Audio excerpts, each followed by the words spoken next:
And you're running as One Nation's Senate candidate in Tasmania. Let's get to the policy areas.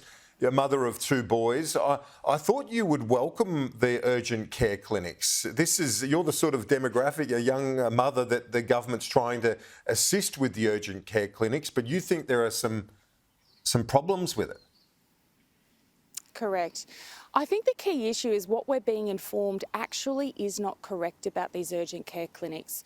Totally agree that we have an issue with health here in Tasmania, just like the mainland, and we have a shortage of doctors closing, GP clinics, and it's very difficult to get urgent care access to the hospitals and ambulance services, speaking from my own experience, absolutely.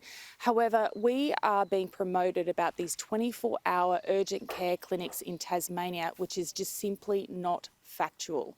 We only have 5 urgent care clinics available currently open in Tasmania, and not one of them are 24 hours.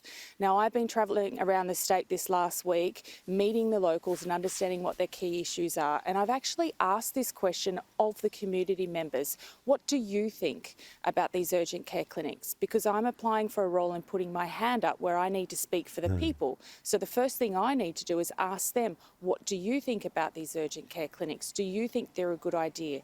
Now, in all the hundreds and hundreds of people I've spoken to in the last few days, not one person has said, yes, it's a good idea. Now, the reason that being is when they've tried to access them, they're simply not open. It has not helped their needs when they've needed to see a doctor.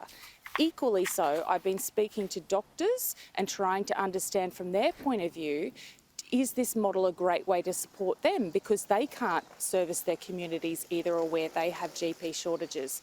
And the interesting fact is the doctors are telling me no, they don't support these urgent care clinics either. So the model is not sustainable, and that's where I'm offering an alternative solution that I want to explore that is better suited to my state here in Tasmania.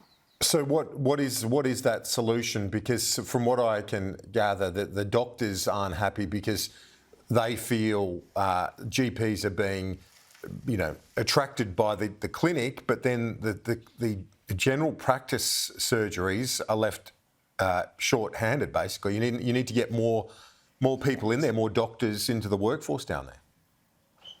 Correct. So we have a shortage of doctors already. So these urgent care clinics are federally funded. So what that means is it's actually enticing our doctors to come out of their normal GP practices into these urgent care clinics. And why wouldn't you? I don't blame them. It's higher pay. They're doing it tough in trying to manage the overheads in their normal GP practices. But these urgent care clinics are only first triage assistance, cuts, minor cuts, abrasions, medical needs, etc. But any ongoing care, they do not service. You have to go back to your normal GP for ongoing care. But the problem is those GPs are no longer there. So we don't have enough supply to cover both. So the GPs aren't comfortable with that model, and particularly in rural and remote regions as well, where practices are having to shut down completely. So an alternative solution that I want to work and look into is our nurse practitioners. We have qualified nurse practitioners who are capable of handling and supporting and experienced the same incidents or medical needs that these urgent care clinics are providing. Instead, utilise our nurse practitioners. Why can't they work out of our pharmacies and current GP practices for those needs without the GP supervision, that they're utilised and respected for their experience? We also have one of a world-class nurse training programs available on North West Coast through the university down here.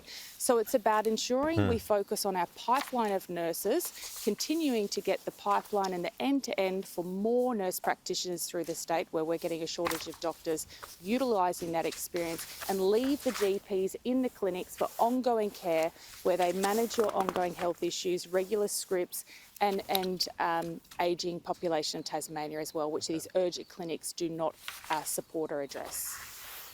Well, health is, as we know, and as you're articulating today, and we found that out during the week in our coverage from Bass and Braddon in Tassie, that health is a massive issue there. I want to just conclude, though, with the issue of you're taking on basically Jacqui Lambie for the Senate spot, but the Liberals are preferencing you second now. So the One Nation candidate yourself will be preferenced second in the Senate. Are you buoyed by that? I know that One Nation went close to getting a Senate spot last election. Do you feel you're in the box seat to win one this time around?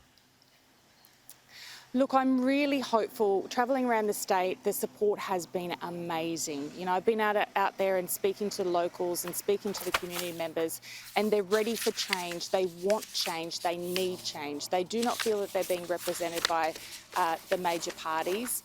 They actually are seeking a new voice, and they're excited to see that I've raised my hand, and I appreciate that enormously. I'm really comfortable and thankful that we are being preferenced second by the Liberal Party, because we have, you're exactly right, we've come short of just approximately 1,000 votes in the past, and that's all we need this time to get One Nation representation in the Senate for this state. A new voice, a new alternative, and someone who actually cares and is listening to the people and representing them, not with their own agendas. And with your own style, by the looks of it as well. Your mother, I've known her for a long time. She's a firebrand, and that's been her trademark. But you've got a bit of a different approach. I do. I haven't got the flaming red hair, as you can see. Look, I have a lot of the same qualities as my mother. You know, fight and courage and a voice, and I know how to use it. But I am, you know, I'm my own woman, of course. I'm a little bit softer in my delivery, but I've got equally the same passion and tenacity as my mother. One Nation candidate for Tasmania, Lee Hanson. Thanks. Appreciate it. Wonderful. Thank you, Kieran.